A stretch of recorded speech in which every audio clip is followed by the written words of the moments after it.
Break के बाद कार्यक्रम आरोग्य मंत्र में आपका बहुत बहुत स्वागत है।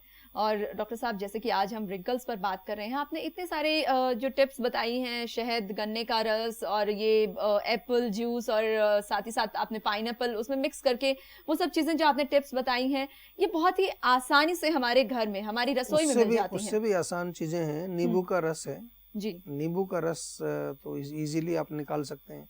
नींबू के रस से जेंटल मसाज आप करें धीरे धीरे। उसके बाद अगर अच्छा शहद आपके पास हो तो शहद का लेप आप कर लें। देखिए, दो चीज़ें हैं इसमें। आपको स्किन केयर थोड़ा सा समझना चाहिए कि हमारी जो त्वचा है उसमें छोटे छोटे छिद्र होते हैं। छिद्रों में ब्लॉकेज होती है, टॉक्सिन्स वहाँ रुक जाते हैं। उससे जो है कई प्रकार की बीमारियाँ स्किन में आती हैं, इंक्लूडिंग रिंकल्स या एक्ने पिंपल्स उसमें आते हैं, या कई बार जो है डार्क सर्कल, पिगमेंटेशन वगैरह। तो आयुर्वेद में जो स्किन केयर के बारे में लिखा है, बहुत अच्छा डिस्क्रिप्शन है कि सबसे पहले जो ऊपर की परत है, जो डेड सेल्स जिसको बोलते हैं, उसको निकाल लीजिए। आप नींबू का छिलका भी रगड़ेंगे उससे, तो उससे, क्योंकि उसमें एस्ट्रिंजेंट होता है, थोड़ा एसिडिक होता है वो, तो वो अंदर जा करके तीखा होता है, तो वो छिद्र को खोलेगा, वहाँ से जो गार्बेज है उसको निकालेगा। उसके पश्चात अगर आप चाहें तो थोड़ा सा तेल की मालिश कर लीजिए। तेल की मालिश से क्या आपको बेनिफिट मिलेगा कि जो छिद्र खुला है उसमें तेल और अंदर घुस जाएगा। उसकी तेल में एक क्वालिटी होती है कि वो डीप जाता है। जैसे आपने देखा होगा, कभी दरवाजे में जंग लग जाए तो उसमें तेल डाल देते हैं मिट्टी का। कोई आपको नट बोल्ट नहीं खुल रहे हैं तो तेल डाल दो उसमें, तो वो खुल जाता है।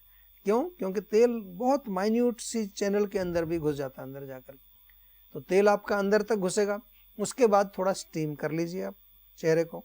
स्टीम करने से क्या होगा कि जो तेल अंदर गया है, तो भाप जब लगेगी तो और ज़्यादा छिद्र खुलेगा, तो तेल और अंदर चला जाएगा और अंदर तक पहुंचकर वहां से टॉक्सिन्स को बाहर निकालेगा पसीने के माध्यम से।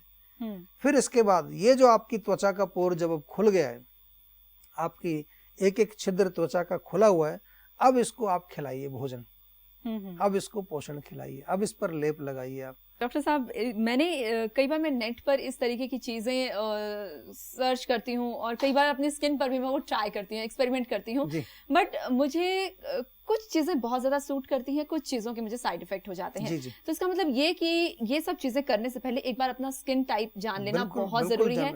इस पर चर्चा करेंगे। फिलहाल एक दर्शक हमारे साथ जुड़े हुए हैं, आपका बहुत बहुत स्वागत है स्टूडियो में। नमस्कार, आप अपना सवाल पूछिए। हाँ जी, हम बिहार से रोहित बात कर रहे हैं। जी। हमारी माता जी की उम्र है 50 वर्ष। उनके माइग्रेन की परेशानी है, उनके आधे सिर में दर्द रहता है। अच्छा।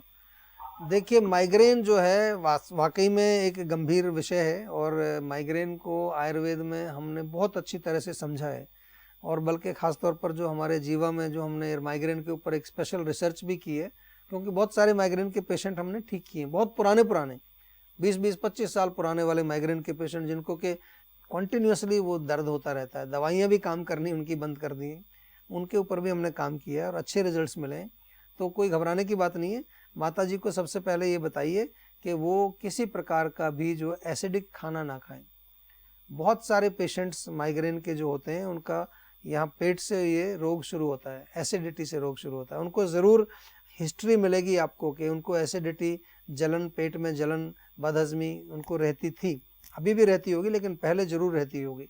उसके पश्चात ये जो पित्त है ऊपर चढ़ता है सिर के अंदर। आपने अक्सर सुना होगा कि जो लोग पित्त जिनको बनता है, एसिडिटी बनती है, वो एक शिकायत करते हैं कि जी खाना ऊपर को आता रहता है, एसिडिटी आती है, डकारें आती रहती हैं, गले में जलन होती है। तो ये इतना ज़्यादा बढ़ जाता है पित्त कि आपके सिर तक जो इफेक्ट करता है, और सिर की जो नसें होती हैं उनको बिल्कुल टाइट कर देता है। अक्सर लोग कंप्लेन करते हैं कि जी आंख के पीछे बहुत तीखा दर्द होता है माइग्रेन में, आधे सिर में दर्द होता है, कोई कहते हैं बस एक पॉइंट पर यहाँ दर्द होता है। तो वो जो नसें हैं वो नस पूरी खिंच जाती है, और किसी किसी को तो उल्टी आने की इच्छा तो होती है, उल्टी आ भी जाती है। माइग्रेन जब होता है बहुत तेजी से तो वोमिट उनको हो जाता है, उल्टी हो जाती है, और लोग बताते हैं जी उल्टी में बिल्कुल खट्टा सा पानी निकलता है, पीला पीला सा पानी निकलता है, और उसके बाद रिलीफ आ जाता है उनको। यानी कि जो पित्त था वो अंदर, खट्टा पानी, तीखा जो पीला पानी था वो निकल गया, और सिर दर्द में आराम आ गया उनको। चक्कर भी आ जाते हैं कई बार, इतना तेज पित्त बन जाता है बॉडी के अंदर। तो माइग्रेन का इलाज हम कैसे करते हैं कि सबसे पित्तवर्धक चीज़ों को बंद करते हैं, फिर उसका उपचार करते हैं। दवाइयाँ हमारे पास बहुत बढ़िया हैं। तो आपसे तो मैं निवेदन सीधा यही करूँगा, आपको मैं कोई घरेलू नुस्खा भी नहीं बताना चाहता, क्योंकि आप समय वेस्ट ना करें। और माइग्रेन की दवाई हमारे यहाँ बहुत अच्छी है आयुर्वेद में।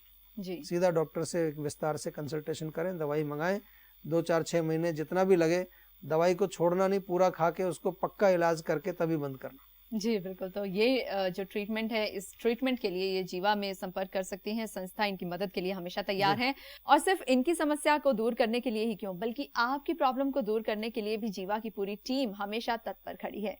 आपको करना बस इतना है, जो नंबर अभी मैं आपको बता रही हूँ उस नंबर पर आप कॉल कीजिए, उस नंबर को आप रजिस्टर कराइए। अपने नंबर को रजिस्टर कराएंगे जब आप, तो जीवा के डॉक्टर्स खुद आपको कॉल करेंगे, आपकी समस्या को सुनेंगे, समझेंगे और उसका सही उपचार आपको बताएंगे।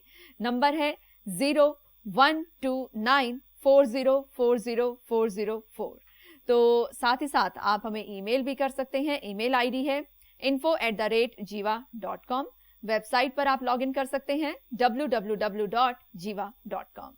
तो डॉक्टर साहब, हमारी आज की पेशकश में बस इतना ही। वाकई में बहुत अच्छी चर्चा रही और सभी के लिए बहुत ज्यादा कारगर साबित होगी ये चर्चा। सभी की खूबसूरती और ज्यादा, उनको जो चाहते हैं हम खूबसूरत होना और एक चांद सा मुखड़ा पाना, वो सपना अब जरूर साकार होगा। आपने अपना कीमती वक्त दिया, बहुत बहुत शुक्रिया। Thank you. तो दोस्तों, हमारी आज की पेशकश में बस इतना ही। आपसे फिर से करेंगे मुलाकात कुछ नई जानकारियों के साथ, एक नए एपिसोड के साथ, कुछ नई इंफॉर्मेशन के साथ। तब तक के लिए दीजिए इजाजत। नमस्कार।